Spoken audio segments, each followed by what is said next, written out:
자, 오늘 우리 8월 첫 주차 수업, 고전문학 페이지로는 28페이지 맞나요?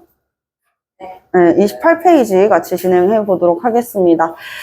우리 지난 시간에 약속했었던 것대로 오늘은 이제 한시를 본격적으로 나가보기로 했어요. 그쵸? 한시, 한자로 쓴 시가 한시지 뭐야. 그치? 자, 한시의 형식적 특징에 대해서 이야기를 한번 해봅시다. 오늘 우리가 한시를 총 3개를 배울 건데 2개가 작가가 같은 사람이야. 누구래? 뭐야 이거? 누구래? 최치원이래, 그치? 자, 근데 한시의 형식적인 걸 보니까 이 최치원이라는 사람이 쓴 한시에는요, 한자가 몇 글자로 되어 있어요? 5글자로 되어 있어요. 맞아. 한자가 5글자로 된 시는 우리가 오원시라고 합니다. 근데 다음 페이지 한번 넘겨볼래? 다음 페이지 한번 넘겨보니까, 한자 몇 글자로 되어 있어요? 그렇지. 7글자로 되어 있는 시가 있어. 그럼 이건 뭐라 그러겠어? 칠원시라고 하죠. 칠원시. 그리고 이거는 4줄이다. 그치? 추야오중은 4줄인데 촉교화는 몇 줄이에요? 하나, 둘, 셋, 넷, 다섯, 여섯, 일곱, 여덟. 8줄이네요. 그쵸? 자, 그러니까 행수에 따라 가지고도 또 형식이 달라질 수 있단 말이야. 4개의 행으로 이루어진 추야 우중과 같은 이제 4행으로 이루어진 한시의 경우에는 우리가 절구라고 부릅니다. 그래서 5글자로 된 4줄짜리 한시는 오언절구라고 이야기를 해요. 자, 그리고 촉규화처럼 8줄로 1, 2, 3, 4, 5, 6, 7, 8 8줄로 이루어진 시는 우리가 율시라고 이야기를 합니다. 그리고 12줄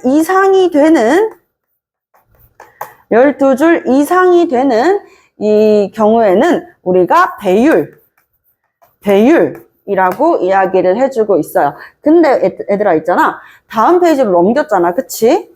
응? 야청도의성 보니까 갈래가 7원 뭐라고 써져 있어요? 맞아요. 고시라는 것도 있어요. 고시는 무엇이냐면 형식이 정해져 있지 않아서 자유로운 형식으로 쓰여진 것을 바로 고시라고 이야기를 합니다. 자유로운 형식으로 형식에 제약받지 아니하고 쓰여진 것이 바로 고시가 되겠습니다.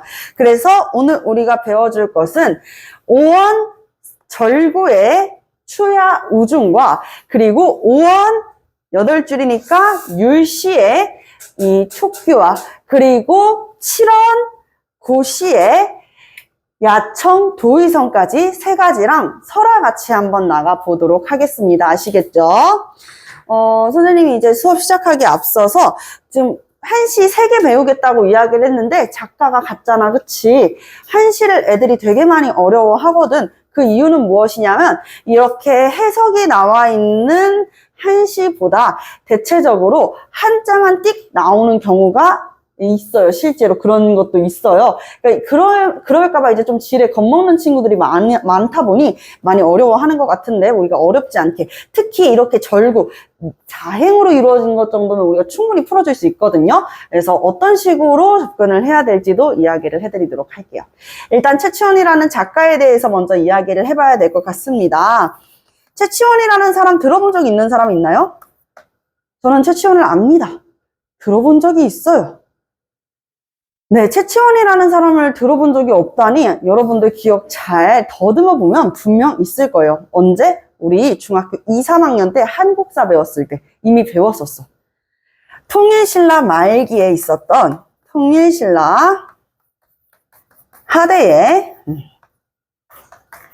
육두품 출신의 굉장히 박식하고 뛰어난 인물이었습니다.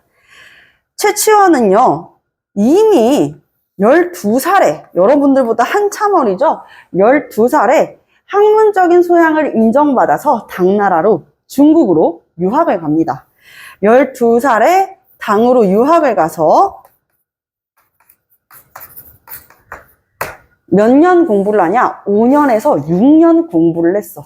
여러분들 10년 공부하는 것도 진저리 나기 싫어하는데 이 어린 나이에 어디에서?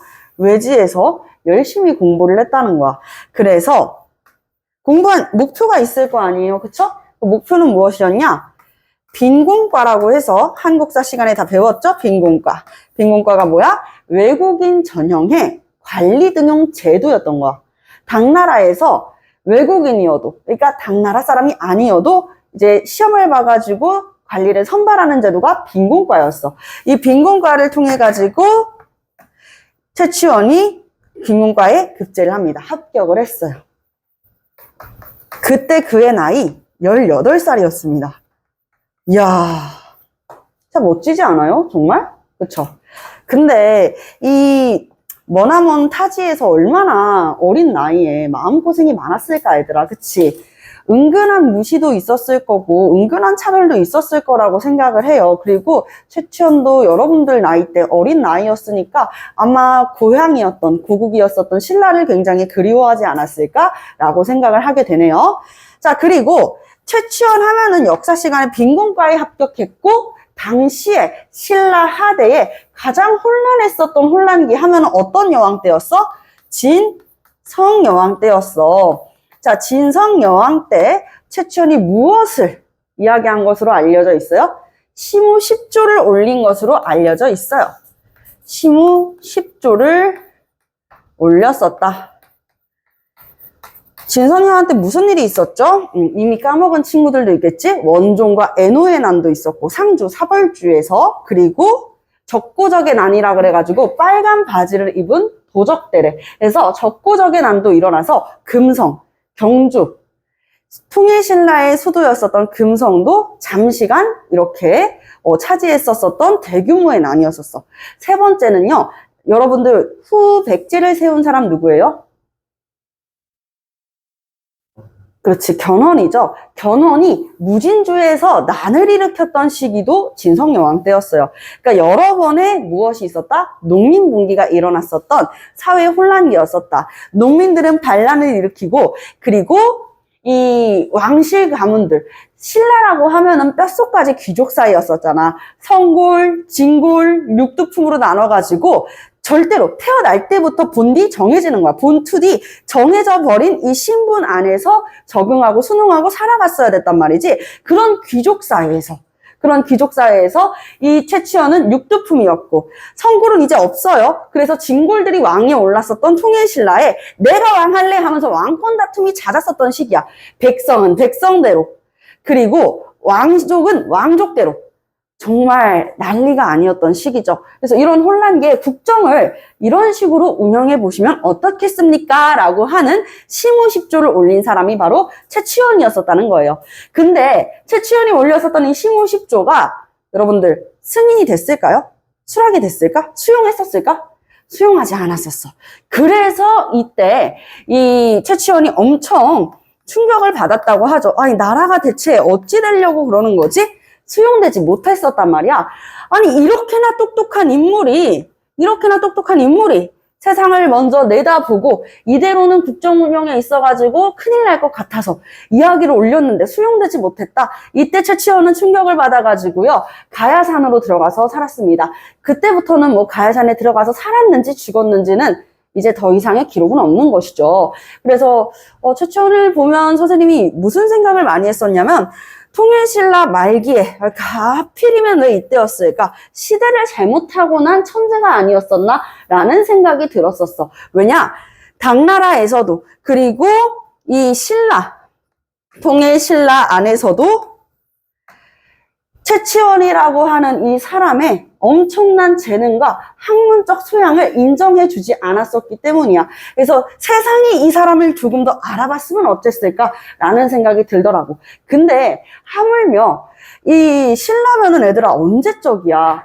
벌써 거의 뭐 1000년을 거듭해가지고 지난 나조차도 이런 생각을 하는데 본인 스스로는 어떤 생각을 했겠어? 얼마나 억울했겠니? 그치? 얼마나 억울했겠어? 그래서 결국에는 선생님이 이 최치원이라는 인물을 먼저 이야기를 한 게, 이 사람이 세상이 자신을 인정해주지 않는데 그의 느끼는 쓸쓸함을 가을이라고 하는 계절적인 정서에 빗대어 가지고 이야기를 하게 되는 것입니다.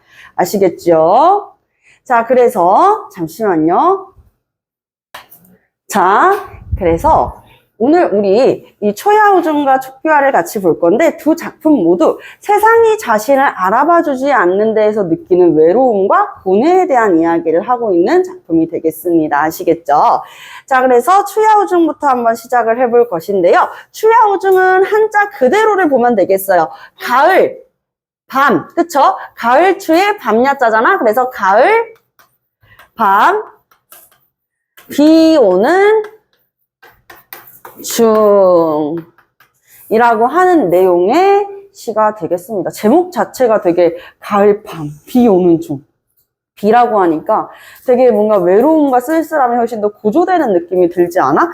선생님이 지난 시간에 계절감을 나타내는 이런 시어들 중에서 특히 가을은 어떤 정서를 심화시킬 수 있다 그랬지? 첫 번째, 쓸쓸함.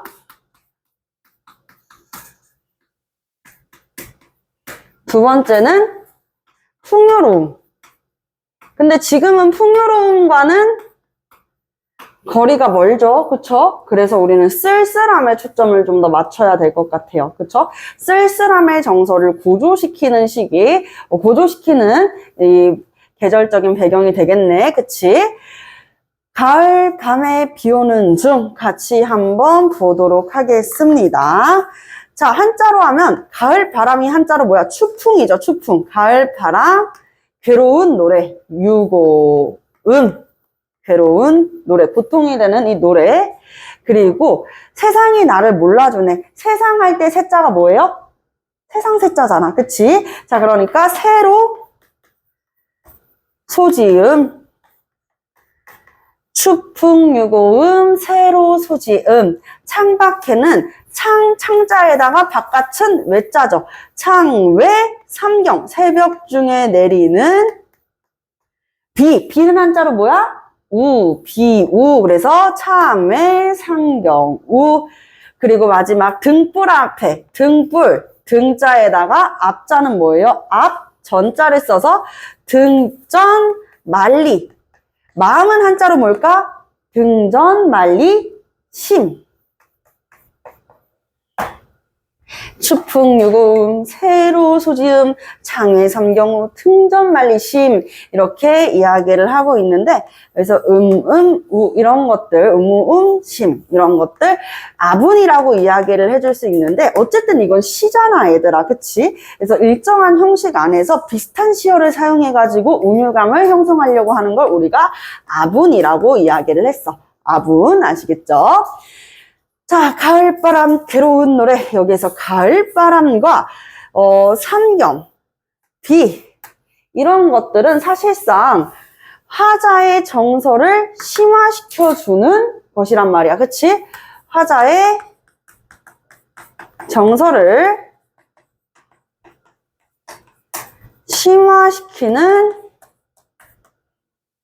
심화시키는 객관적 상관물이다. 그러니까 이 자연물들이 가을 바람이라든지 아니면은 이제 삼경은 시간으로 따지면 밤 11시에서 새벽 1시 여러분들이 반드시 자야 되는 이제 수면의 골든타임이라고 할 수 있는 시간이죠. 그쵸?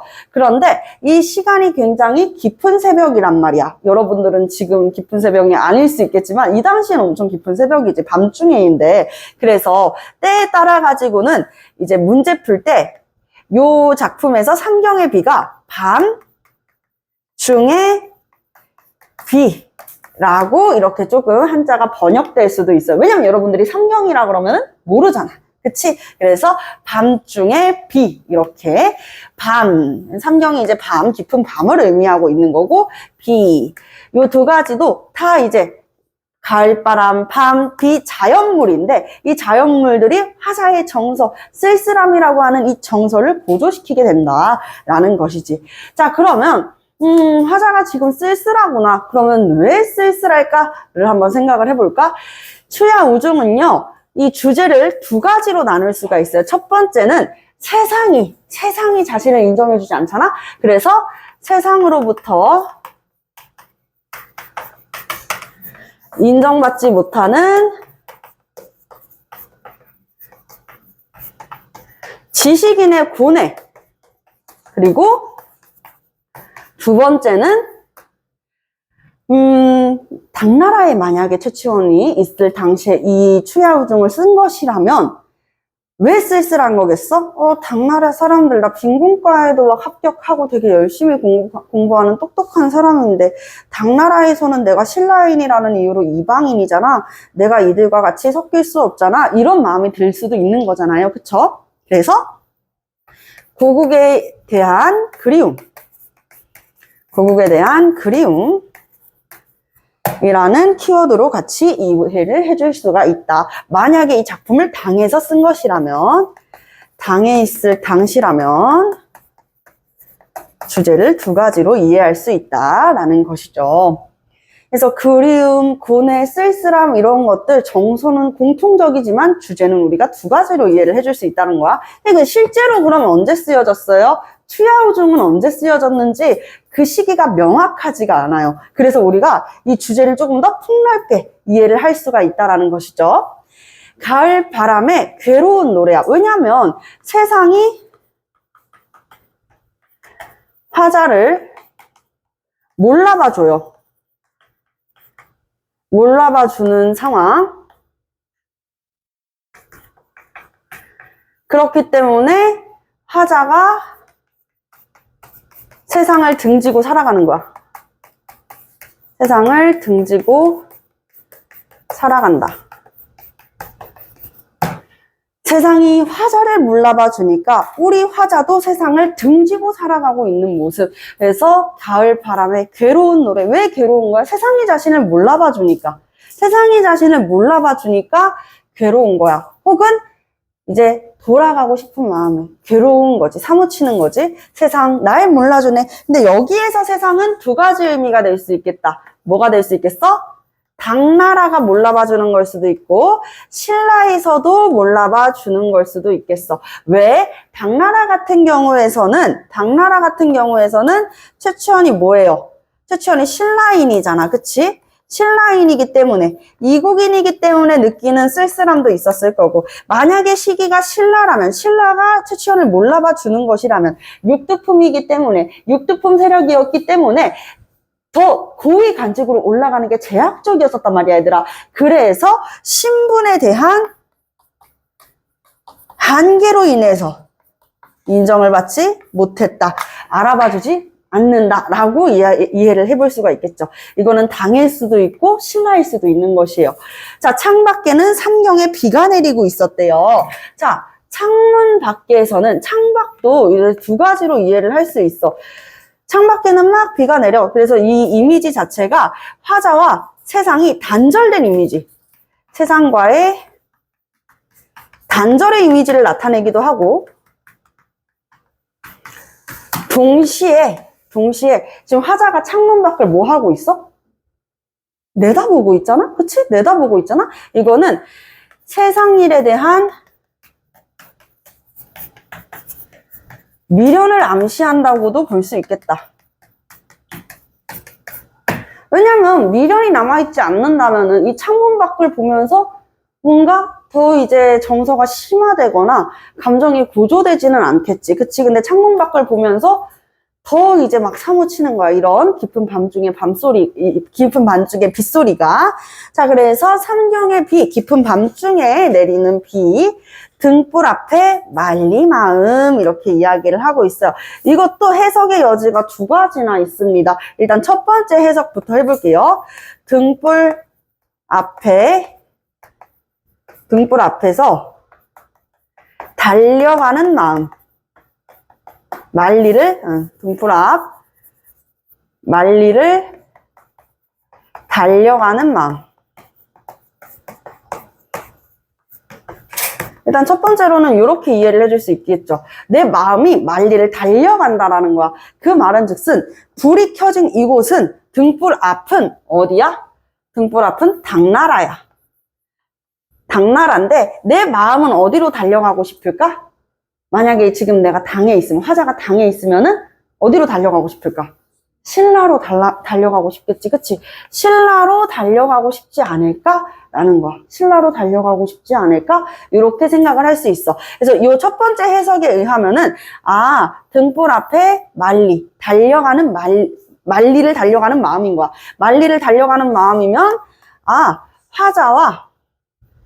화자와 세상에 심리적 거리감이 아닌 실제적 거리감일 수 있겠다라고 해석할 수 있고, 실제적 거리감일 수 있겠다. 이렇게 해석을 할 수가 있고, 그리고 두 번째는 어떻게 해석할 수 있냐면, 이제 등불 앞에서 내 마음이 돌아선 거야, 이렇게. 돌아선 거야. 그래서 등불 아래 돌아선 마음. 여기에서 등불은 뭐겠어요? 신라의, 그렇지, 고위 관료, 아니면 고관대작들, 그치? 왕이라든지, 이들에게서 돌아서는 마음. 나를 인정해주지 않고, 신분적인 차이 때문에, 나를 전혀 이해해주지 않는 사회에 대해서 마음이 돌아섰다라고 이해할 수 있겠죠? 자, 그럼 이런 경우에는, 등불이 만약에 신라라면은, 돌아선 마음은 화자와 세상 간의 심리적 거리야, 실제적 거리야? 심리적 거리인 거지, 그치? 자, 심리적 거리로 이해를 할 수 있다. 심리적 거리로 이해를 할 수 있다. 그래서 만약에 화자가 당나라에서 이 시를 쓴 것이라면 등불 앞 만리 마음은 등불 앞에서 만리를 달려가는 마음. 지금 등불 앞은 어디야? 당이라고 하는 실제적 공간이야. 하지만 내 마음은 어디로 달려가고 있어? 고국인 신라로 달려가고 있어. 두 번째는 나를 알아봐주지 않고 나의 말을 아예 싹둑 무시해버리는 이 신라. 나도 이제 신라에 대한 미련을 버리련다. 나는 신라에 있지만 내 마음은 신라에서 돌아선 거야. 그러니까 화자와 세상 간의 심리적 거리감으로 이해를 해줄 수 있는 것이죠. 여기까지 보니까 좀 최치원이라는 인물에 대해서 어떤 생각이 들어, 얘들아? 좀 불쌍하죠, 그쵸? 진짜 사람은 진짜 시대를 잘 타고 나야 되는구나, 그치? 이 정도로 똑똑하고 박식한 인물인데 심지어는 그 어린 나이에 당나라 빈곤과에 합격할 정도의 이 출중한 학문적 소양을 가진 인물인데 너무 안타깝다라는 생각이 들어. 근데 그런 생각이 들다가 이 촉교화를 배우면은 별로 불쌍한 생각 안 드는데요? 이렇게 얘기하는 친구들이 있는데 한번 촉교 한번 가봅시다. 촉교화는요, 어떤 꽃이냐? 바로 접시꽃을 의미합니다. 접시꽃. 요거는 이제 시기가 밝혀져 있어요. 그래서 당나라 유학 시절에 읊은 것으로 알려져 있습니다. 그래서 접시꽃이라고 하는 이 자연물을 통해서 은근히 이제 본인이 이야기하고 싶은 내용을 이제 빗대어가지고 많이 표현하게 된단 말이죠. 한번 볼게. 자, 최치원이라는 인물이 당나라 빈곤과에 합격을 했어. 근데 이것도 시도 마찬가지로 당에 있냐 아니면 신라에 대한 마음이냐 두 가지로 해석을 할 수가 있겠지. 재밌는 거는 뭐냐면 내용의 구성을 봐가지고는 두 줄씩 자를 수가 있어. 구성을 두 줄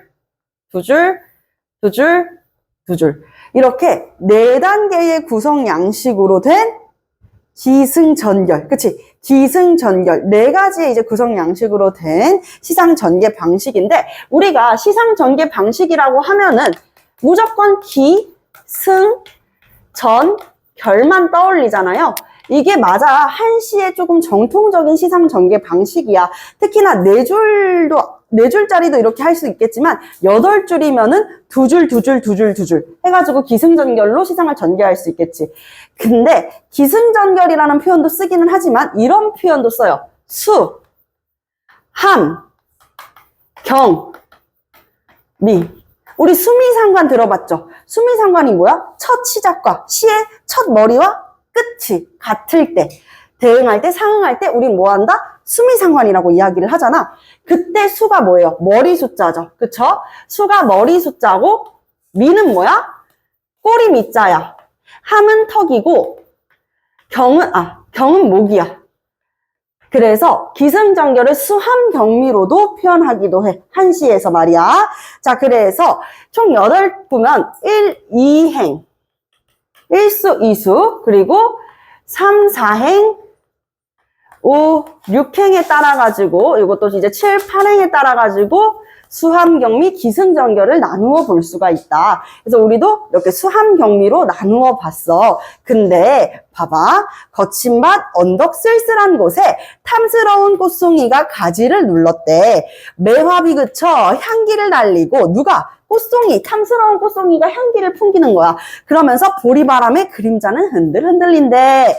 여기까지는 진짜 여기까지만 봤을 땐 아름다운 자연경관을 얘기하는 거 아닐까? 여기까지 얘기했을 때는 외로움이 느껴져? 그림자 흔들린다? 향기? 탐스러운데? 쓸쓸. 여기 쓸쓸한 곳이라고 나와 있다. 근데 이게 쓸쓸한 곳, 아무도 없는 곳이라고 생각했을 때 진짜 직접적 정서라고 보기엔 조금 어렵잖아. 여기까지는 이제, 기승. 그래서 수함까지는 자연 경관에 대한 이야기를 하고 있다가, 갑자기 수레에 탄 사람들이 아무도 이 꽃을 보아주지 않네? 벌나비만 부질없이 찾아든대. 부질없이. 그러니까 부질없다는 것은 의미가 있는 거야, 없는 거야? 의미 없이 찾아온다는 거야. 그럼 벌과 나비를 의미 없다라고 생각하는 건 누구야? 접시꽃. 즉, 촉교아인 거야. 촉교아는 정작 나를 바라봐줘야 되는 사람들은 안 바라보고, 벌이나 나비, 아유, 이런 귀찮은 것들만 나를 찾아오니까. 천박한 이 천한 땅에서 태어난 것이 내 스스로가 부끄럽다. 사람들에게 버림받아도, 에휴, 내가 여기에서 태어난 죄네 하면서 받아들이는 태도. 이거는 완전 정서네요. 그쵸? 처음에는 경치를 보고 이후에 정서를 이야기하는 시상전개 방법. 무슨 방법이지? 선, 경, 후, 정이 됩니다. 아시겠죠? 자, 시상전개 방식이 어떻게 된다고? 선경, 후정이 된다. 우리 촉교화에서는요. 적어 놓으셔야 돼요. 촉교화에서는 1행과 4행에서는 뭘 한다? 먼저 경치에 대한 이야기를 해. 자연 경관에 대한 이야기를 해. 그래서 촉교화의 모습에 대해서 이야기를 하는 거지. 그리고 5행과 8행에서는요.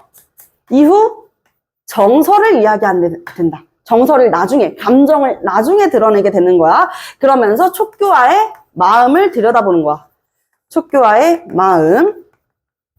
촉교화의 마음은 이꼴 누구의 마음이겠어? 화자의 마음이지. 그치? 화자의 마음이 된다. 자, 요렇게 볼 수가 있다. 자, 그러면 같이 한번 들어가 보도록 하겠습니다. 분필이 다 이렇게 좀 빠져있네? 잠깐만요. 주황색 분필을 다 썼구나.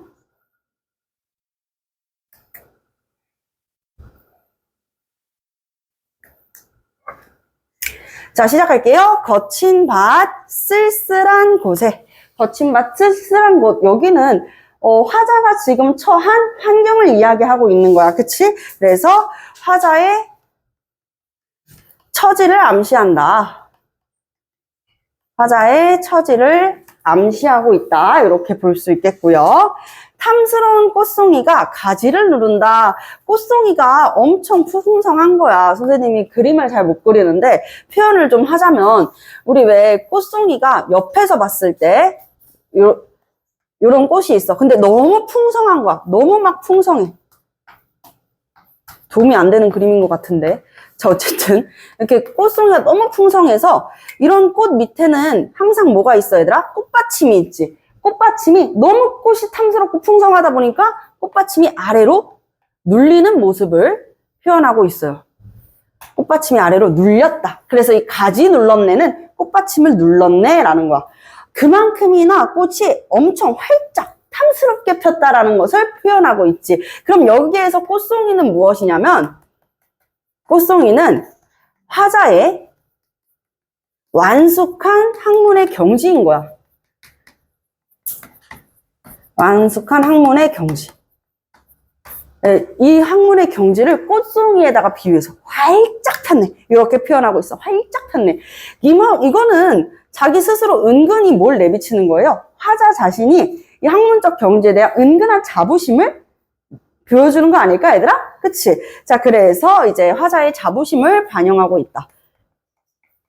화자의 자부심을 반영하고 있다. 근데 이런 모습을 애들이 조금, 우리 아빠네 이제 토요일 오전, 오후, 저녁반 친구들이, 조금 재수없어요. 이런 이야기를 하더라고. 왜냐면 자기 자신의 이 학문적 소양이 너무나도 이제 탐스럽게 열린 꽃송이와 같다라고 얘기하니까, 조금 그런데? 이렇게 생각할 수 있잖아. 근데 얘들아 생각해봐. 선생님도 항상 겸손해야 된다라고 이야기를 하지만, 세상 사람들이 나를 다 인정해 줄 때, 그럴 때, 맞아요. 네, 저 잘났어요. 이렇게 이야기하는 것보다는 자기 자신이 무엇이 부족한지 항상 겸손해야 된다고 얘기했지. 근데 반대로 생각해봐. 세상에 그 누구도 자신을 인정해 주지 않아.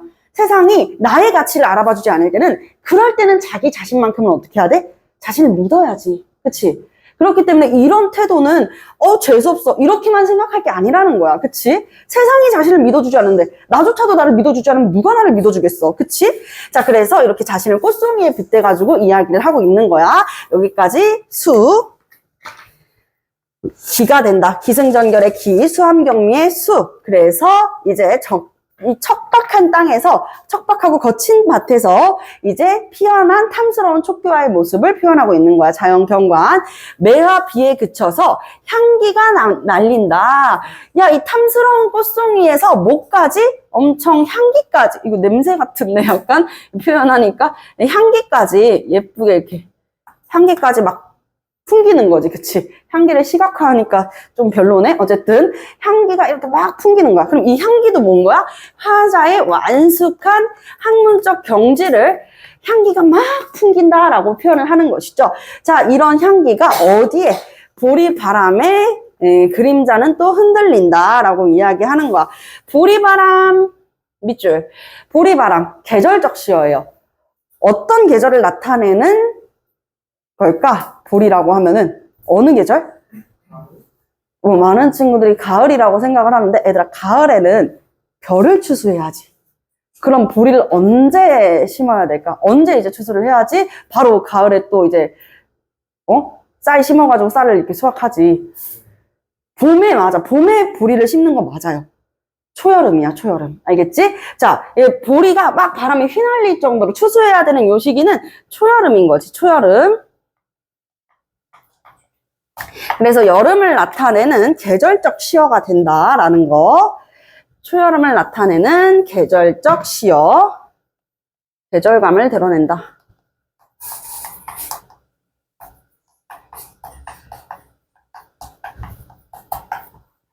계절감을 나타내는 시어. 보리바람에 그림자 흔들리네. 자, 여기까지가 이제 함.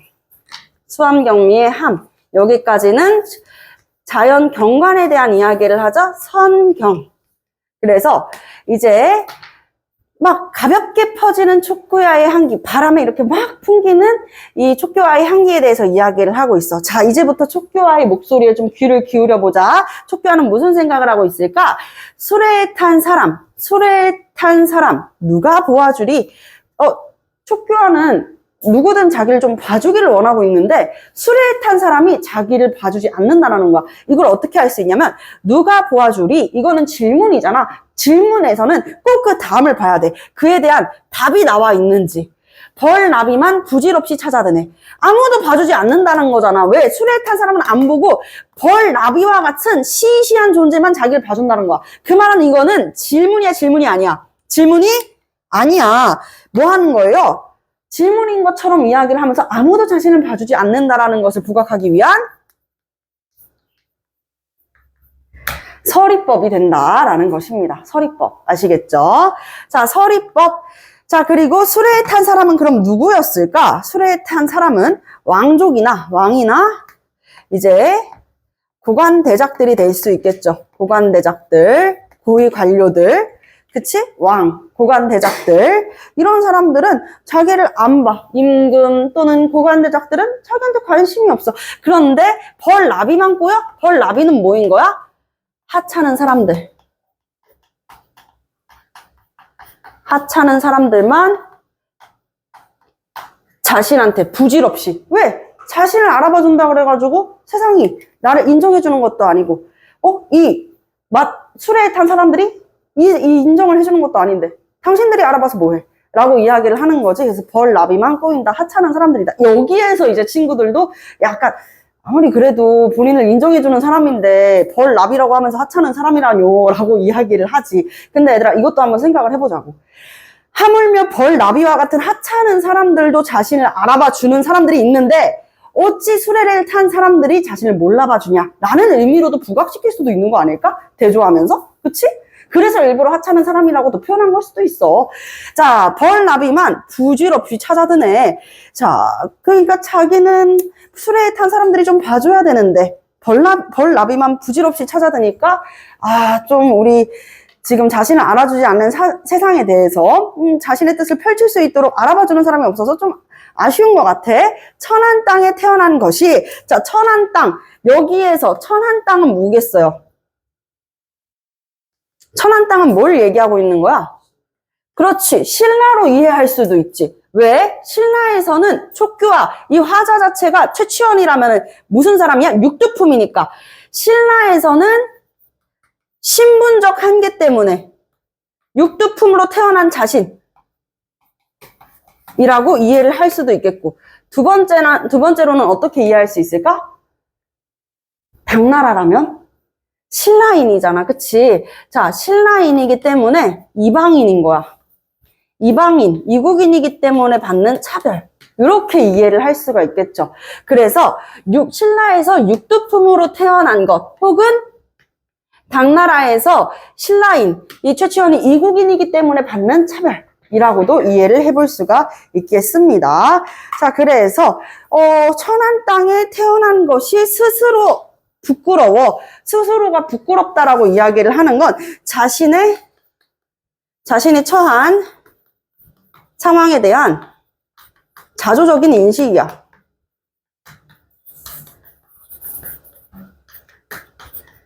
자조적 인식. 더불어서 사람들에게 버림받아도 어떻대요? 참고 견딘대요. 참고 견딘다라는 거. 현실 상황에 대해서 어떻게 한 거야? 받아들인 거지.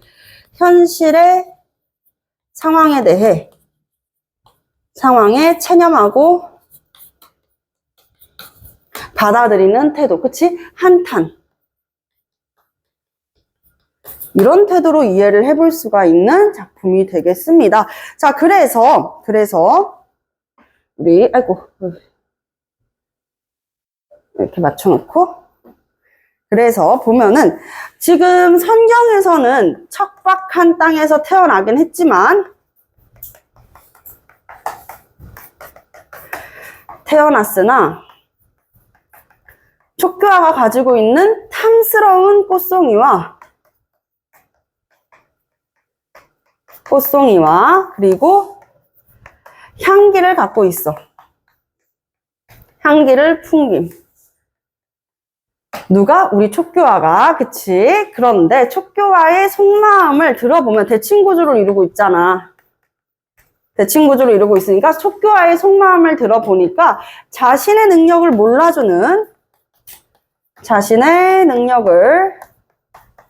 몰라주는 세상에 대해서 자조적 태도, 자조적 태도,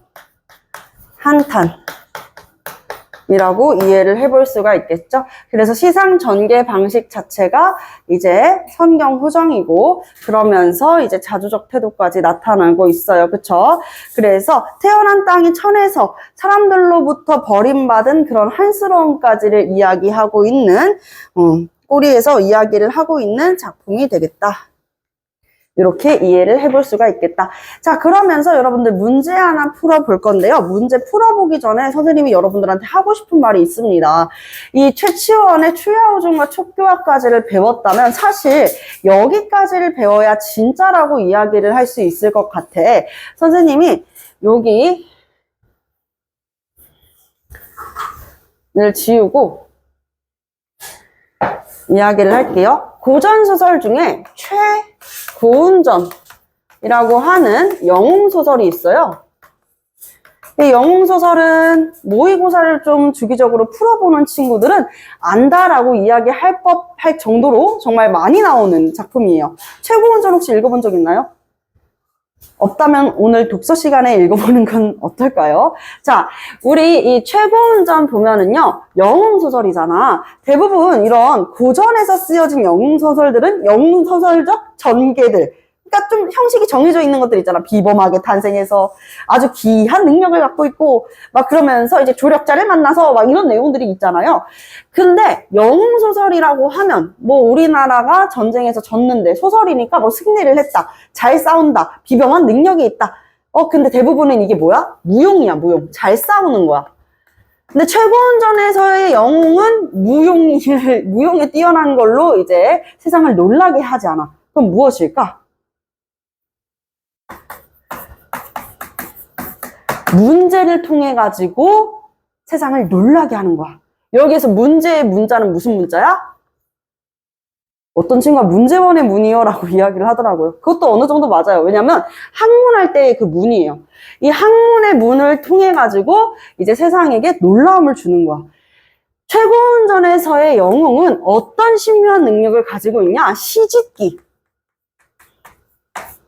시짓기가 굉장히 뛰어나. 그러니까 네? 뭐가 뛰어나다고? 이걸로 어떻게 세상을 놀라게 해요? 작품의 배경에서 당이 신라를 무시한단 말이야. 당이 신라를 무시하는 배경에서 이 신라의 영웅, 최고운이 이제 최치원이지. 실존 인물이지, 사실상. 최치원이 시를 지어서, 시짓기 능력으로 시를 지어 당을 누르는 거야. 시짓기가 뛰어나가지고 당을 눌러버리는 거야. 이게 뭐야? 별로 안 그런데요? 이렇게 별로 이게 막 통쾌하고 그래야 되는데 별로 안 통쾌한데요? 이렇게 이야기하는 친구도 있지. 하지만 이 작품을 통해서 중화사상, 중국이 세상의 중심이라고 하는 중화사상에 대한 회의. 아니 진짜 중국이 세상의 중심일까? 우리 민족도 우월하지 않을까? 라고 하는 이런 세계관도 형성을 시켜주면서, 그리고 이 주인공이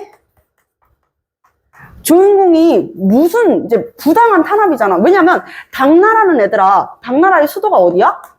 장안이야. 이런 말 들어본 적 있죠? 장안의 화제가 되는 그만큼이나 당나라의 문화는 세계적, 국제적 문화야. 그러니까 엄청난 대국이란 소리야. 근데 그에 비해서 신라는 소국이지. 그러니까 대국이 소국을 무시하는 당연한 치사에 우리는 조금 이게 당연한 걸까? 라는 생각, 눈을 좀 넓히게 해준다라는 거야. 그래서 주인공을 억압하는 부당한 행포에 맞서서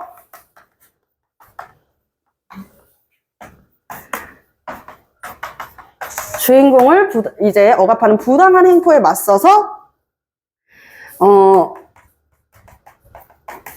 더불어서 우리 민족의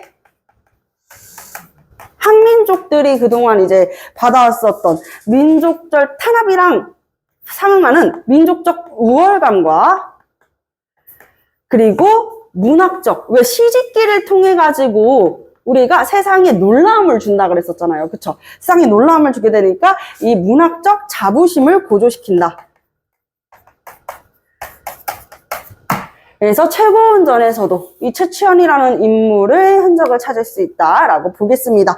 우리 밑에 있는 문제 같이 한번 풀어보겠습니다. 1번부터 3번 그리고 그 밑에 있는 서술형 문제까지 지금 빨리 한번 풀어보도록 할게요.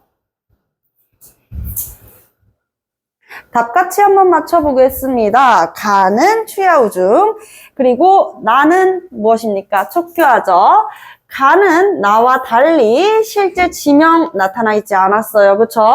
자, 가와 나와는 달리 동일한 시어를 반복해. 근데 있잖아, 얘들아. 가가 5원 절구였었잖아. 몇 줄짜리라고? 4줄. 4줄인데 한 글자가 귀한 마당에 동일한 시어를 반복해서 시적인 의미를 강조할 수 있을까? 한 글자가 귀한데? 아니지. 그쵸? 자, 나와 가는 달리 계절적 배경을 통해서, 계절적 분위기를 통해서 애상적 분위기, 그러니까 슬프고 가슴 아픈 것을 우리가 애상이라고 하잖아. 근데 슬프고 가슴 아픈 건 맞는 것 같아. 애상적 분위기는 맞아. 그리고 계절적 배경이 나와 있어요. 나에서는요, 계절적 배경 뭐라고? 그렇지, 보리바람, 초여름. 근데 얘들아, 가는 제목 자체가 계절적 배경입니다. 추야잖아. 그치? 가을, 밤. 그럼 대놓고 가을이 나와 있는데, 가와 달리라는 말이 안 되는 거지. 그치? 가도 마찬가지인 거지. 그치? 자, 그러면 가와 나는 모두 자연물을 활용해서, 그치? 생각해보면 추야호 중에서는 제목에서 나와 있겠지만, 가을 밤이라든지, 비라든지, 그치? 가을바람, 비, 이런 것들. 그리고 촉교화에서는 당연히 꽃송이, 벌과 나비 이런 것들 다 자연물이잖아요. 그래서 화자의 정서를 드러내고 있는 거 맞죠? 정답은 4번이고 의성어는요 쓰이지 않았습니다. 그렇기 때문에 정답은 4번. 2번 보기를 바탕으로 가와 나에 대한 이해한 내용으로 적절하지 않은 것. 최초는 당나라에서 빈곤가에 급제하였음에도 불구하고 신라인이라는 이유로 제대로 인정받지 못했습니다. 신라에서 육두품 출신이라는 신분적 이유로 고위관직에 오르지 못했는데요. 가와 나에서는 자신의 능력을 인정해주지 않는 세상에 대한 최천의 한스러움을 엿볼 수 있어요. 그것에 대해서 적절하지 않은 것을 고르면 된대. 그럼 몇 번일까? 여러분들 몇 번 했어요? 3번 아주 좋아요. 왜냐면 나의 이행은요. 아까 선경 후정이라 그랬었지. 나의 이행이면은 기야 기, 수야 수, 그치? 그러면 여기에서는 자연에 대한 이야기를 하잖아. 특히 이행에서는 뭐라고 얘기해? 탐스러운 꽃송이라고 이야기를 하잖아. 탐스러운 꽃송이 가지 눌렀네. 그러니까 고위관직에 오른 육두품 출신의 사람들 차별하는 모습 아니지. 고위관직에 오른 이들이 육두품을 차별하는 모습은 아직은 여기서 나오지 않아. 자연 경험만 얘기를 해야지. 정답은 3번. 자, 그러면 3번으로 같이 한번 넘어가 볼게요. 3번. 기억부터 미음에 대해서 보인 반응으로 적절한 것은? 여러분들 몇 번 했을까요? 여러분들 몇 번 했어요? 2번이죠. 2번이 등불이잖아. 그치? 등불이 화자의 미래에 대한 희망을 주는 대상이에요. 희망을 주는 매개가 등장을 했나요? 아니죠? 그렇기 때문에 X, 정답은 2번. 화자의 완숙한 학문의 경지를 나타내는 이 음절로 쓰라는 건 두 글자로 쓰라는 거야. 어절이라고 하면은 단어나 이 조사까지 붙은 띄어쓰기의 단위로 얘기를 해야 되는 거고, 이 음절이 뭐겠어? 향, 기. 요렇게 가야 된다라는 얘기가 되겠습니다. 아시겠죠? 자, 다음 페이지 한번 넘어가 볼게요. 야청도의성이 되겠습니다. 야청도의성이 엄청 길다고 한숨부터 팍팍 쉬는 친구들이 많더라고. 그럴 필요가 전혀 없어요. 왜냐면 야청도의성은 길어 보이기는 하지만 그렇게 어렵지가 않아요. 왜냐면 제목에 제목에 답이 다 있어요 거든. 제목에 답이 다 있어요. 자, 그럼 같이 한번 보겠습니다. 야청도의성은요, 우리가 배우는 작품들 순위를 나열할 수는 없지만 정말 가치 있는 작품이야. 왜냐면 우리나라에 현존하고 있는, 전해지고 있는 발해가 어디의 역사입니까? 우리의 역사지, 당연히. 혹시 이 말에 이견이 있는 친구들이 있나요? 발해는 당연히 우리의 역사 아닐까? 그치?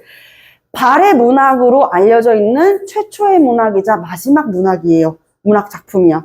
그렇다면 우리가 조금 더 우리의 역사라는 자부심을 가지고 더 잘 귀 기울여서 학습을 해야겠죠. 양태사라는 사람이 발해라는 나라에 이 부사로 일본에 건너갑니다. 역사를 좋아하는 친구들은 알겠지만 발해는요 일본이랑 되게 잘 지냈어요. 여러 번의 국서를 통해 가지고 우리는 고구려의 후예다 라는 내용을 무왕, 2대 왕이었었던 무왕과 3대 왕이었었던 문왕을 통해 가지고 이 국서를 전달하면서 우리 발해가 고구려를 계승했다라는 것을 여러 번 이야기를 했었다. 그래서 양태사라는 사람은 일단 발해 사람인데 임무가 있어서 지금 어디를 갔대? 일본을 갔대. 일본을 가니까 어디 생각이 많이 나?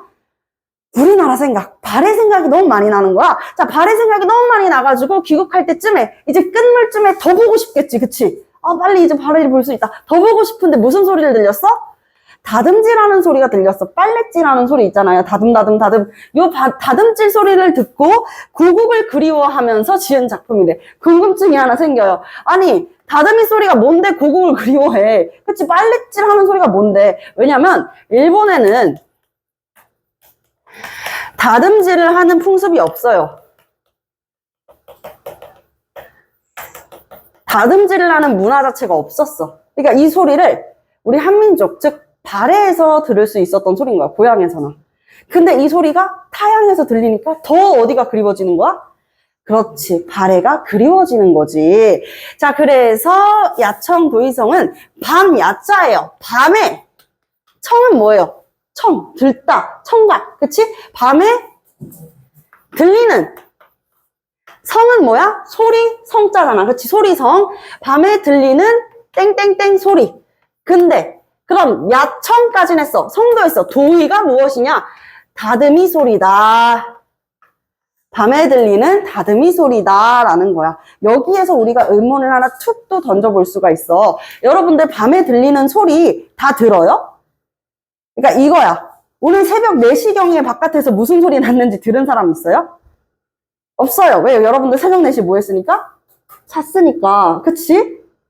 새벽 4시에 자고 있으니까 밤에 들리는 소리를 들을 수가 없지? 근데 우리 화자는 밤에 들리는 소리를 들었어. 화자는 왜 안 자고 이 소리를 들었을까? 화자는 왜 잠을 못 잤을까? 화자가 왜 밤에 나는 소리를 들었지? 우리 화자는 밤잠을 이루지 못할 정도로 근심에 겨워 있었기 때문이야. 이 근심이 뭐예요? 향수, 고향에 대한 그리움이었다라는 거예요. 고향에 대한 그리움이었었다. 자, 그래서 시작을 해보도록 하겠습니다. 7원 고시, 자유로운 형식으로 쓰여진 7원 고시가 되겠습니다. 가을 하늘에 달 비치고 은하수 하나니. 가을, 여기에서도 지금 이제 쓸쓸함이나 그리움을 고조시키는 계절적인 배경으로 등장을 하고 있어요. 그럼 계절적 배경 제시되어 있고, 달이 비쳤대. 달은 시간적 배경이죠. 밤이라고 하는 거니까. 그치? 밤이라고 하는 거니까 시간적 배경까지 제시가 되고 있어. 그래서 이것은 화자의 그리움을 유발하는 배경인 거야. 화자의 그리움을 유발하는 배경이었던 거야. 밤이 되니까 더 우리 왜 새벽 감성이란 말 들어봤잖아. 밤이 되니까 막 생각이 여러 가지 깊어지는 거지. 나그네는 돌아가고픈 심정이 간절해진대. 나그네? 그럼 이 나그네는 누굴까? 나그네는 사실상 화자였던 거야. 나그네는 사실상 화자였던 거야. 화자는 돌아가고 싶은 마음이 간절해졌대요. 어디로 돌아가고 싶은 거야? 고국으로 돌아가고 싶은 거지. 긴 밤, 근심, 이 근심이 향수, 고향에 대한 그리움에 겨워서 오랫동안 앉아있대. 봐봐, 얘들아. 그냥 이게 불면증으로 앉은 게 아니라니까? 여러분들 생각해봐요. 밤에 잠이 안 올 때, 여러분들 막 잠자고 싶은데 잠 안 올 땐 여러분들 어떤 상태야? 누워있지.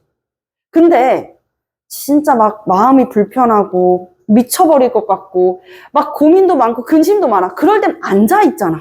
밤인데도. 근심에 겨워서 앉아있는다는 거야. 호련히 들리는 여인의 다듬이 소리. 이 다듬이 소리가 한자 그대로 하면은 야청도의성인 거지. 야청도의성. 밤에 들리는 이 방망이. 이 다듬질 소리가 들려오게 됐다라는 거야. 이 다듬질 소리가 뭐 하는 소리야? 바로 화자의 그리움을 고조시키는 소리. 심화시키는 소리라고 이해를 할 수 있어요. 이건 무슨 심상이야? 다듬이 소리니까 청각적 심상인 거야. 그치? 청각적 심상. 이 청각적 심상이 주제로 승화되는 고도의 표현 기법을 사용한 작품이에요. 그래서 청각적 심상을 통해 고향에 대한 그리움이 더욱 심화된다. 바람에 실려오는 소리가, 자, 이 바람은 다듬질 소리를 전해주는 매개의 역할을 하는 것이죠.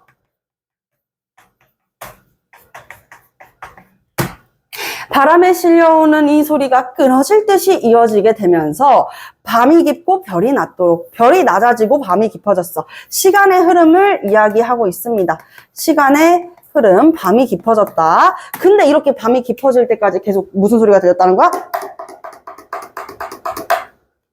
무슨 소리가 들렸다는 거야? 그렇지. 이 다듬이 소리가 계속 들렸다는 거야. 이거 다듬이 진짜 무거운데 되게 용하다. 엄청 잠시도 멈추지 않고 쳤다는 건 진짜 좀 되게 용하다. 그치? 고국을 떠나온 뒤로는 듣지를 못하였지만 지금 일본에서 들으니 이 소리가 서로 비슷하대. 고국을 떠나온 뒤로는 이 다듬질 소리를 듣지 못한 이유가 무엇이라 그랬었죠, 선생님이? 일본에서는 다듬질을 하는 풍속이 있다, 없다? 없다. 일본에서는 다듬질하는 풍속이 없어요. 그렇기 때문에 고향에서나 들을 수 있었던 소리가 들려오니 고향에 대한 그리움이 더 깊어지게 된다라는 이야기가 되겠죠. 그쵸? 자, 그래서 지금 그 소리 들으니 소리가 서로 비슷하네. 이 소리가 서로 비슷하네도 마찬가지로 이제 고국에 대한 그리움을 심화시킨다. 심화시키는 소리.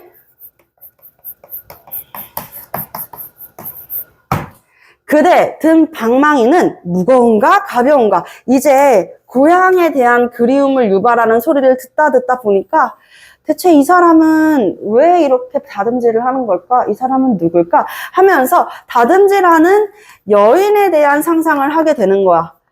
여인에 대한 상상. 웃자고 하는 소리기는 한데 선생님은 실제로 이제 되게 시골 동네에서 살아가지고 우리도 빨래터가 있었어. 지금도 있는지는 모르겠다. 근데 빨래터가 있었어. 거기 막 물뱀도 나오고 진짜 여러분들 믿지 못할 만큼 엄청 차갑고 시린 물에서 다들 막 손 빨개져라 다듬질하고 막 그랬었는데 그 빨래터를 생각할 때 나도 할머니 따라가지고 같이 이거 다듬질 하겠다고 나갔는데 진짜 한 3초 했는데도 팔이 너무 아픈 거야. 다듬이가 생각보다 이 방망이가 너무 무거워. 근데 이게 하다 보면 물을 좀 먹는단 말이야, 남으니까. 2배는 무거워. 그래서 너무 힘들어. 이 다듬이가 만약에 돌이면 더 무겁겠지, 그치? 그래서 이거를 나도 이제 야청도위성을 배웠을 때 다듬질 진짜 힘든데 라는 생각이 들었단 말이야. 그래서 그런지 사람이 이 소리가 계속 멈추지 않고 들렸다 그러니까 우리 화자도 이것부터 궁금했던 게 아닌가? 그대 든 방망이는 무거운가 가벼운가를 먼저 물어보고 있죠. 아니 그러지 않고서 이거 계속 치는 게 불가능하니까. 그래서 이런 되게 원초적인 궁금증을 화자도 가졌구나. 질문을 던진 거야. 근데 이 질문을 실제로 던질 수는 없죠. 어떻게 한 거야? 머릿속으로 상상한 거야. 그치? 자, 그래서 푸른 다듬이돌은 고른가 거친가 하면서 질문을 던지고 있어. 하지만 속마음으로만 던지고 있지.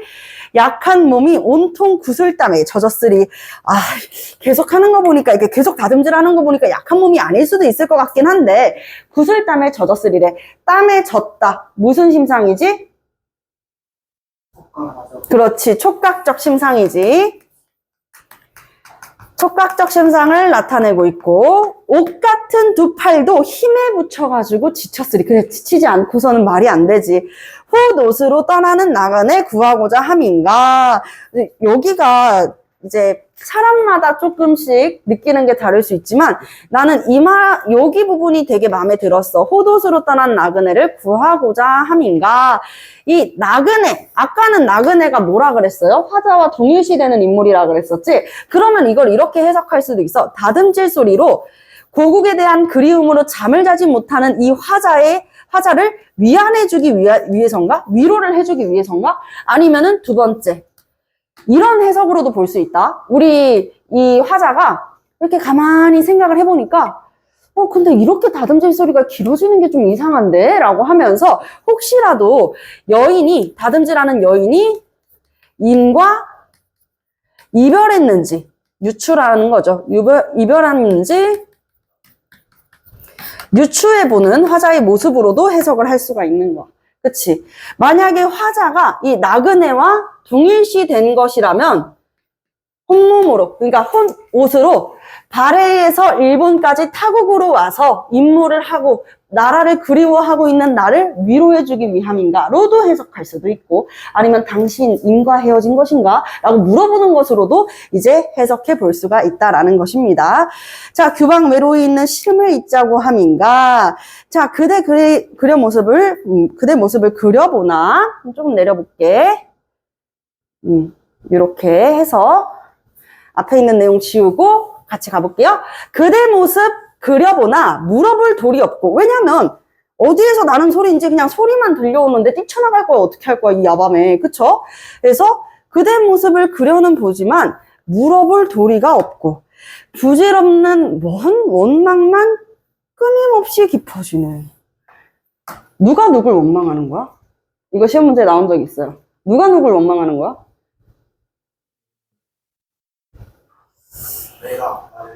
내가 나를 원망하는 거야? 지금 당장 이제 고국으로 떠나지 못하는 나의 처지를 자기 자신이 원망한다?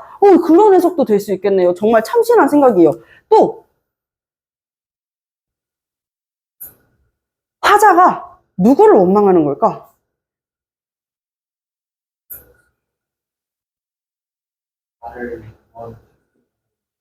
나를 타국에 보낸 사람, 왕이나, 이것도 되게 재밌는 그거네. 나를 왜 여기다 보낸 거야? 나는 발해가 좋은데. 이렇게도 생각할 수 있고. 또, 한 명만 더 들어볼까? 화자가 누구? 나그네. 화자가 동일시되어 있는 나그네를 원망한다. 왜, 그럴 수도 있겠네. 약간 자아를 분리시키는 것처럼, 멀리에서, 너 왜 여기에 있어? 하면서, 원망하는 거. 다들 재밌는 반응이네요. 이거는 이런 식으로도 이해를 할 수 있을 것 같아. 뭐냐면, 우리 지금 화자, 즉, 나그네가 타양에서 고국을 그리워하고 있잖아. 근데 이 다듬진 소리를 내는 여인 말이야. 이 여인 때문에, 당신의 이 다듬진 소리 때문에 내가 고국에 대한 그리움이 더 깊어졌어 하면서 원망하는 걸 수도 있다라는 것이죠. 그쵸? 고국에 대한 그리움을 고조시키기 때문이다. 그래서 원망을 한다. 즉 화자가 누구를 원망하는 거라? 다듬지라는 여인을 원망하는 것이라고 보는데, 이게 진짜 막 당신 가만 안 둘 거야 하면서 원망하는 게 아니라 부질없다잖아요. 그쵸? 괜히 이 소리만 들으니까 고향에 대한 그리움만 더 깊어지게 왜 그러는 겁니까 대체? 약간 이런 식으로 원망한다는 게 아닐까 싶어요. 먼 이국의 땅, 낯선 고장에서 국가를 그대라고 이야기하고 있어. 고국, 발해, 고국을 생각하노라. 긴 탄식만 하네. 고국이 그리운 거야. 고국에 대한 그리움. 이런 때에 들리오는 규방의 다듬이 소리. 자, 이 다듬이 소리가 화자한테 두 가지로 느껴질 수가 있어요. 화자는 지금 쓸쓸합니다. 외로워요. 그쵸? 이 외로움을 위로해주는 역할을 할 수도 있고, 혹은 아까 이야기한 것처럼 고국에 대한 그리움을 고조시키는 것일 수도 있다. 이렇게 이해를 해볼 수 있습니다. 그 누가 알랴 시름 깊은 저 서름을. 자, 다듬이 소리를 서름이라고 표현한 것은 누가 서럽기 때문이에요? 화자가 서럽기 때문이에요. 그쵸? 그래서 자신의 처지와 동일하게 생각하는 거 동병상련이죠. 자, 그러면서 그리운 생각에 마음 높이 달렸지만, 이것도 그리운 생각에 이 소리가 어디에서 나는 거야 하면서 막 마음만큼만 막 달려가서 이 소리의 원인을 찾는 거겠지? 찾는데 듣고 또 들어도 뚫어 알 길이 없는 거야. 어디에서 들리는 건지 마음속에서 막 뛰어다니도 알 길이 없잖아. 그치? 알 길이 없어. 그래서 꿈속에서라도 저 소리, 즉 고국, 이게 두 가지 의미가 될 수 있어.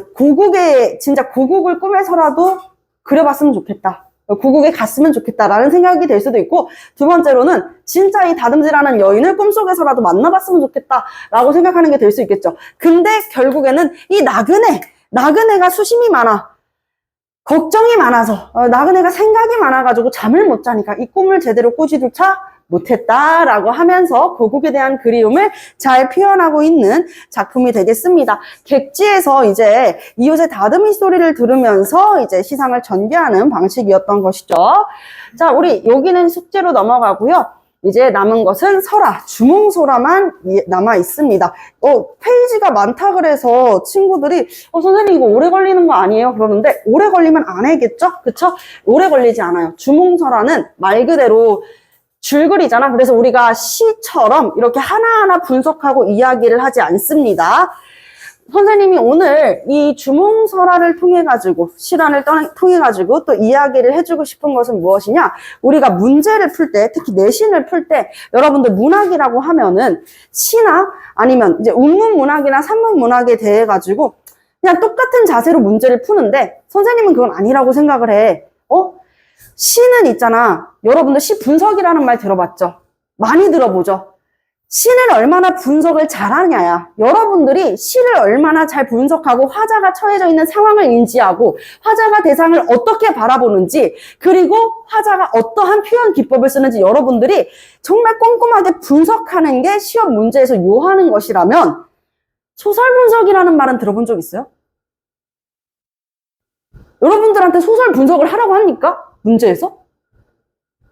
산문을 분석하라는 말은 잘 들어본 적이 없어. 수필 분석. 아니요? 그런 말 안 들어봤어요. 소설 분석은요? 여러분들 교육과정 안에서는 산문이나 수필을 분석하라고 요구하지 않습니다. 그렇기 때문에 하나하나씩 막 엄청 꼼꼼하게 할 필요가 없어. 단, 그럼 무엇을 요하냐? 작품을 얼마나 꼼꼼하게 읽었냐? 작가가 이야기하고 있는, 작가가 전개시키는 이 서사를 제대로 이해하고 있냐? 이 작품을 잘 이해했느냐? 그걸 물어보는 거야. 알겠지? 그걸 물어보는 거야. 그래서 설화를 너무 막, 산문, 뭐야, 이거 시간 오래 걸리겠는데? 이렇게 생각할 필요 없다는 거예요. 아시겠죠? 자, 시작을 해보도록 할게요. 일단 설화는 여기 꼭 필기가 필요해, 얘들아. 자, 설화 같은 경우에는 우리 민족 안에서 구전되어 온 이야기야. 우리 민족 안에서 구전되어 온 이야기인데, 이것을 세 가지 갈래로 나누어 줄 수가 있다라는 것이죠. 일단 첫 번째 갈래, 오늘 우리가 학습을 하는 것인데요. 초역사적이고 신성성을 가진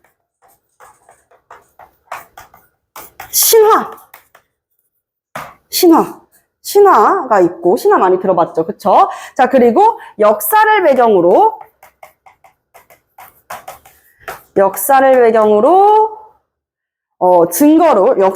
증거를 통해서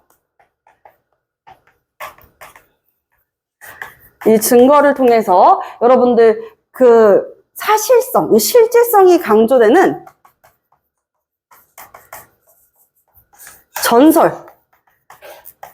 전설이 있습니다.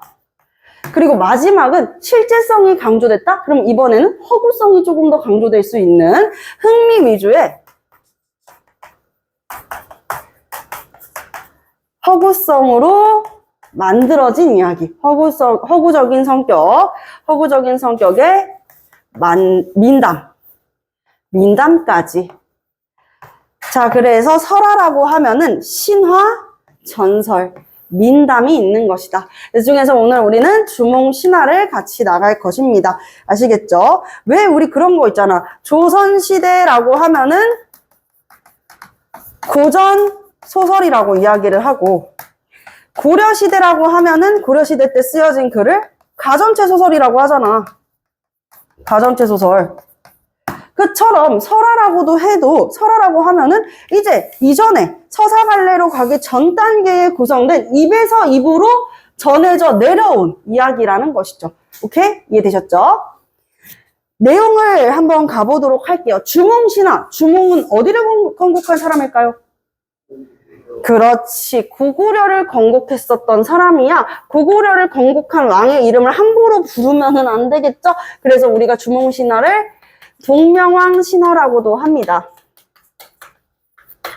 동명왕, 고구려를 건국한 이 동명왕 신하라고도 이야기를 하고 있어요.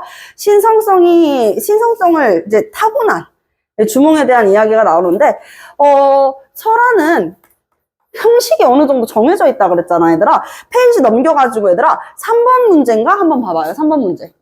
보면, 여기 봐봐. 형식. 고귀한 혈통을 지니고 기이하게 출생하고 비범한 능력을 지니고 있고 어리서부터 버림을 받고 양육자나 구출자 혹은 조력자를 만난 다음에 고년과 시련을 겪고 위기를 극복하여 위협을 성취한다.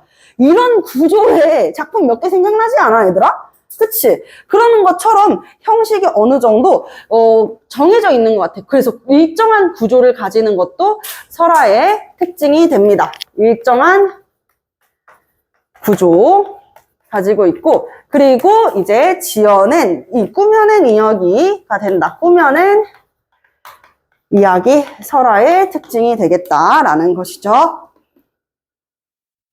자, 그래서 우리 내용 같이 한번 진행을 해볼 것인데, 앞에 아주 조금 잘려있는 부분이 있어서 그 부분만 이야기를 할게. 그 부여의 왕이, 고구려는 졸본 부여이다. 부여라고 시작을 하잖아. 그치?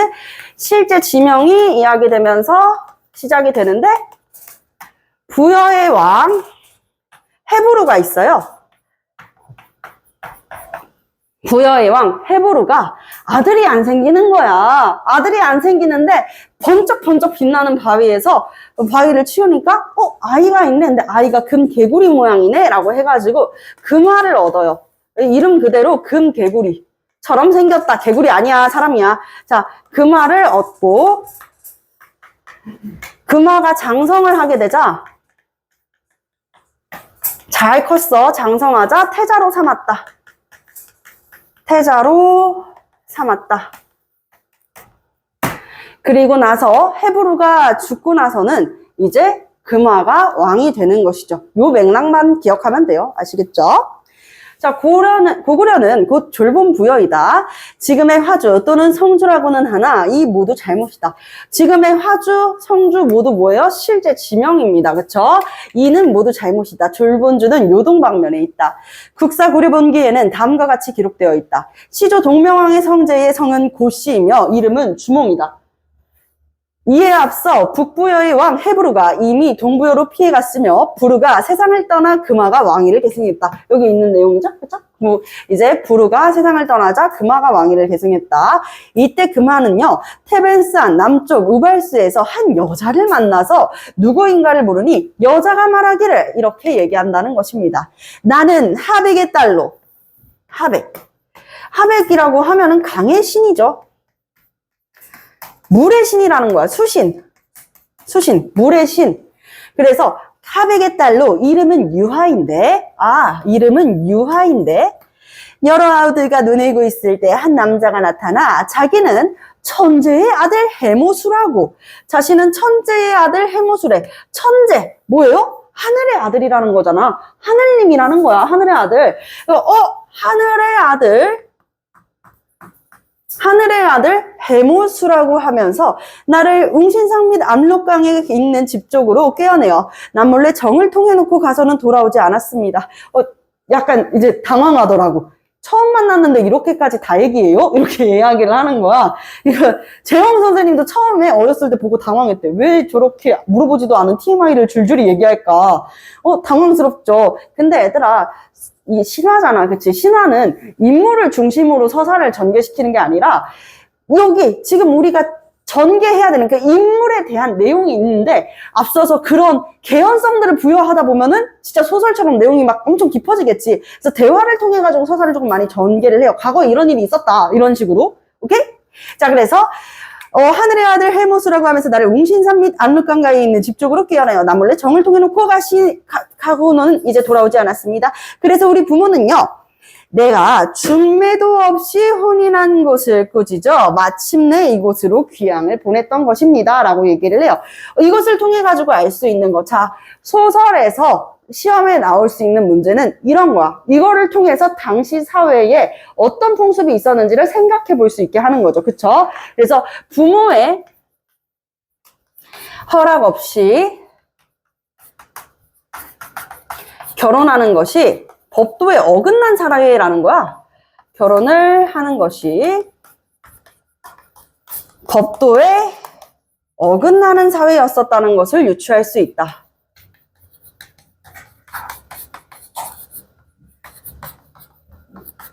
어긋나는 사회였음을 알 수 있다. 부모의 허락 없이 결혼하는 것이 법도에 어긋나는 사회였음을 알 수 있다. 자, 그러니까 그만은 이를 이상하게 생각을 했대. 그쵸? 이상하죠? 이를 이상하게 생각해서 그 여인을 방 속에 가두었대. 이것도 좀 이상해요. 그쵸? 방 속에 가두었더니 햇빛이 방 쪽을 비추었대요. 햇빛이 방 쪽을 비추어가지고 여인이 몸을 피하자 이제 햇빛이 따라와서 또 비쳤대. 햇빛이 따라와 또 비쳤대. 이것은 주몽이 태양의 전기를 받아 태어났음을 알게 해줍니다. 태양의 전기를 받아 태어남을 알게 해주는 것이다. 주몽이 태양의 전기를 받아 태어난 것을 알게 해준다. 자, 그로부터 태기가 있더니 알을 하나 낳았는데, 알을 낳았어요. 사람이 아니라 알이 태어났어요. 우리가 이것을 난생설화라고 합니다.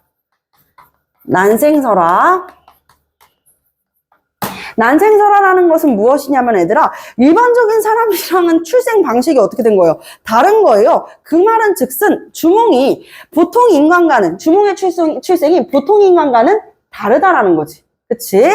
주몽이 알에서 태어났다. 보통 인간과는 다르다라고 하는 이 기이한 탄생을 이야기하고 있다. 자, 그러면서 내용 조금 더 내려보겠습니다. 자, 그래서 이 크기도 상당히 좀 큰 알을 낳았네요. 그쵸? 크기를 좀 큰 알을 낳아가지고 왕은 그것을 버려? 왕은 그걸 버려요? 뭐라? 왜 자기 것도 아닌데 막 버리지? 자, 왕은 그것을 버려서 개와 돼지에게 주었으나 모두 먹지를 않았습니다. 그래서 길에다가 내다 버리게 되었더니 소와 말이 모두 그 알을 피해가지고 갔대. 자, 또 들에다가 내다 버리니, 야, 3번이나 버릴 정도면 진짜 의지가 대단한 거 아니야? 자, 이렇게 3번이나 내다 버렸는데 새와 짐승이 오히려 덮어줬다라고 이야기하는 거. 이거는 기하 모티프입니다. 원래 이런 고전 작품들은요, 여러 가지 모티프를 가지고 있는데 그 중에서 기하 모티프는 버림을 받았지만 오히려 짐승들이 무엇을 도와주는 거야? 짐승들이 주몽의 출생을, 주몽의 출산이라고 얘기하면 주몽이 낫냐? 자, 주몽의 탄생을 돕는 모습을 통해서 이제 주몽이 대단한 인물이라고 하는 그런, 기이한, 탄생 자체가 기이한 그런 모티프들을 만들어가고 있는 것이죠. 사실 어떤 친구가 이건 주몽이 대단한 게 아니라 동물이 대단한 거 아니에요? 이렇게 얘기하더라고요. 이 주몽의 탄생을 더 기이하고 신성력을 부여하기 위해서 이런 기하 모티프를 쓴 것이죠. 자, 이에 왕이 알을 쪼개어 보려고 했으나 깨뜨릴 수가 없어. 결국 그 어머니에게 다시 돌려주었대요. 자, 그 어머니는 알을 물건으로 싸서 따뜻한 곳에 두었더니 한 아이가 껍질을 깨고 나왔대. 알에서. 약간 데미안 같지 않아? 헤르만헤세. 알은 세계이다. 새는 알을 깨고 나온다. 이게 새로운 세계, 새로운 국가 또는 세계, 건립에 대한 암시이기도 한 것입니다. 골격과 외양이 영특하고 기이했다. 골격과 외양이 영특하고 기이했다. 나이 겨우 7살에 기골이 준수하니 범인, 일반적인 사람들과는 달랐대요. 스스로 화살을 만들어서 쏘는데 100번 쏘면은 백발백중 다 적중했대. 그 나라의 풍속에 활을 잘 쏘는 사람은 뭐라 그랬대? 주몽이라고 했는데, 활을 잘 쏘는 사람을 일컫는 말이 있었네? 주몽이라는 말이 있을 정도였어. 히힝 말 말고 홀스 말고 워드가 주몽이라는 단어가 있었다는 것을 통해서 활 쏘는 것을 중요시하는 사회였다는 것을 알 수 있는 거야. 활 쏘는 것을 중요시하는 사회였다는 것을 알 수 있어요. 자, 금화에게는요 7 아들이 있었는데 언제나 주몽과 함께 놀았으나 그 재능은 주몽을 따르지를 못했대. 아, 놀 때는 나랑 똑같이 놀고 시험 볼 때는 늘 100점을 맞는 엄친아 같은 존재. 그러니까 이 주몽과 금화의 아들이 갈등을 빚게 되는 원인이 되는 것이야. 갈등을 빚게 되는 원인. 주몽은 사람이 낳은 자식이 아니니 일찍 없애지 않으면 후환이 있을까 두렵습니다. 같이 놀아놓고서는 없애버리자고 얘기하고 있어요. 금화의 아들들이.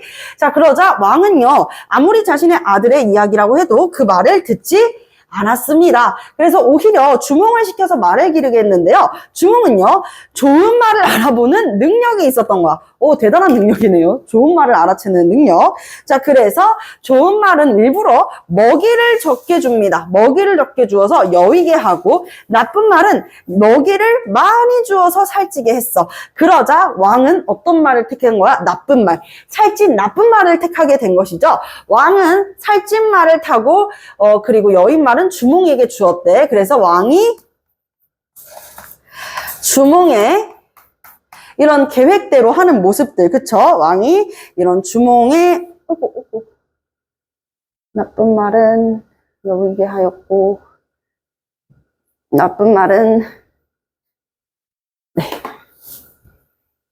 그래서 이제 왕이 주몽의 의도대로 했다.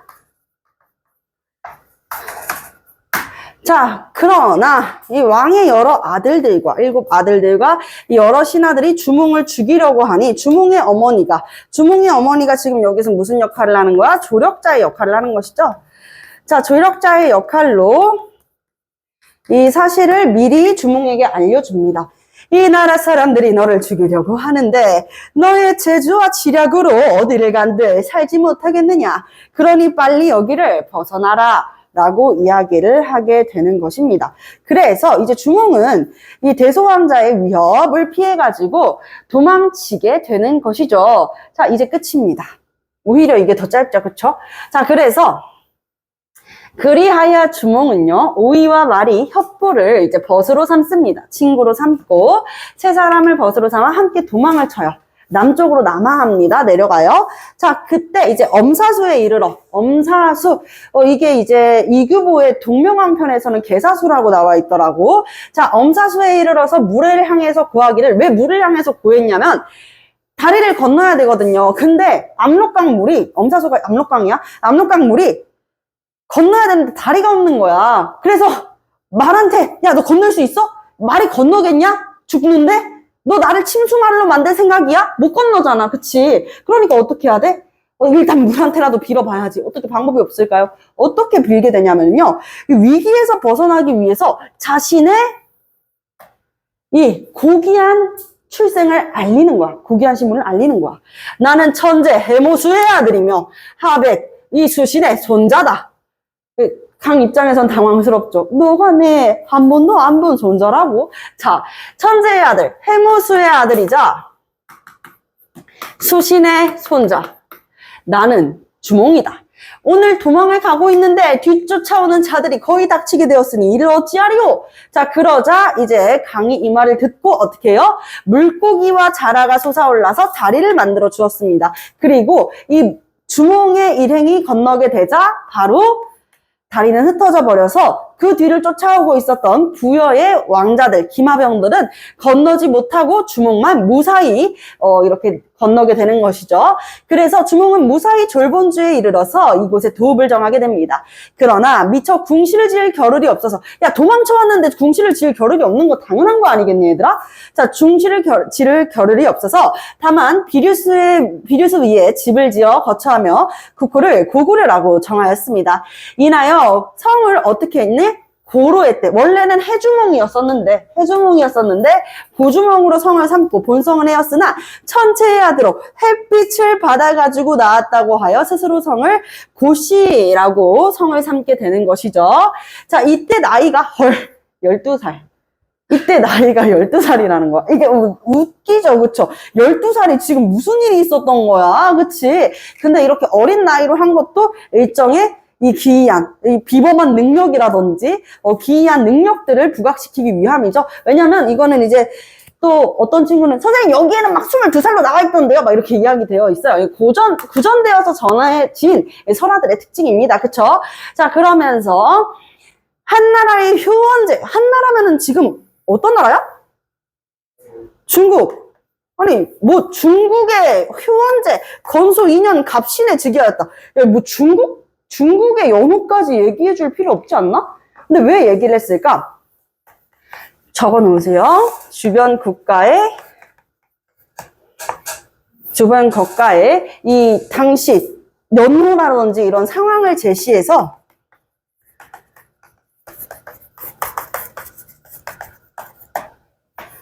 고구려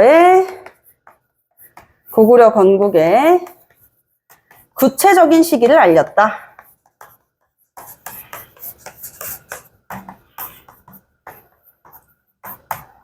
이렇게 볼 수가 있겠습니다. 이해되셨죠? 자, 그러면 밑에 있는 1번, 2번만 바로 풀어볼게요. 1번, 2번. 지금 바로 30초면 풀 수 있으니까.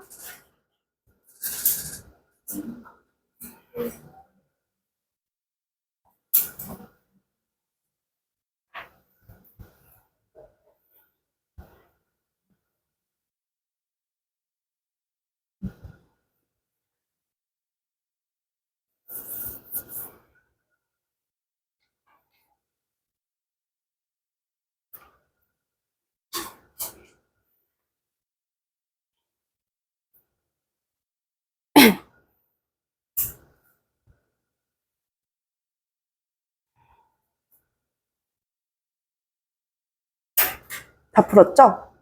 쉽죠? 같이 한번 볼게요. 밑글에 대한 설명으로 적절하지 않은 것은 초월계의 개입, 그치? 물고기로 다리 놓고 이런 것들 초월계잖아, 그치? 기이한 능력이란 말이야. 신성성을 드러낸 거 맞죠? 자, 과거와 현재를 대비하여 과거였다가 현재였다, 과거였다, 현재였다 그런 대비는 나타나 있지 않았어요. 오히려 순행적 구조로 과거에서 현재로 구성되는 순행적 구성이었단 말이야. 그치? 무르르듯이 시간의 흐름에 따라서. 그렇기 때문에 적절하지 않은 것은 2번 과거와 현재의 대비가 나타나 있지 않았었다. 자, 2번 볼게요. 주몽을 읽고 나서 이 이해에 대한 내용으로 적절하지 않은 것. 몇 번이에요? 왜 4번이라고 생각해? 그렇지. 왜 4번이라고 생각해? 궁시를 지을 수가 없었다라고 이야기를 했잖아요. 선생님 진짜 고작 이런 문제가 나와요? 나옵니다. 그래서 여러분들한테 한번 풀어보라고 얘기한 거야. 아까랑 다르죠? 그치? 시랑 문제를 풀 때가 달라. 왜냐면 작품을 얼마나 구체적으로 이해했고 꼼꼼하게 읽었는지를 확인하는 문제가 나오기 때문이에요. 자, 여러분들 다음 페이지에서는요. 나가는 거 아니야, 얘들아? 자, 다음 페이지에서는요. 이제 무슨 이야기가 나오고 있어? 온달설화가 나오고 있어요. 그쵸? 온달설화는 선생님이 블로그에다가 이제 수업 준비한 내용 올려드릴 테니까 참고해서 문제 풀어보시면 되고, 그 다음에 조신설화 같은 경우에는 어떻게 할까요? 선생님이 모의고사 문제 풀 때 어떻게 풀어야 된다고 이야기했었죠? 모의고사를 딱 접하게 돼서 실제로 80분 안에 이 문제를 45개의 문제를 다 풀어야 될 때, 문학 작품을 만났을 때 여러분들이 모르는 문학 작품일 가능성이 거의 90%야. 특히 여러분들 중3이잖아. 그치? 그럴 때는 어떻게 해야 돼요? 보기부터 봅니다. 보기 3번부터 봅니다. 3번에 나와 있는 보기를 보고 이 작품의 내용을 한번 이해를 한 다음에, 그 주제를 이해한 다음에 그리고 풀어보는 거야. 선생님이 아까 이야기한 것처럼 온달설화 같은 경우에는 정보를 제공을 해줄 거지만 조신신화에서는요 안 줄 겁니다. 그러니까 이거는 여러분들이 보기를 한번 먼저 읽어보고 그 다음에 내용을 읽어본 다음에 풀어보세요. 숙제는 그러면 어디까지야? 맞아요. 숙제는 이제 40페이지까지고요. 우리 다음 시간에는 왕후 천축국전으로 만나보겠습니다. 고생하셨습니다.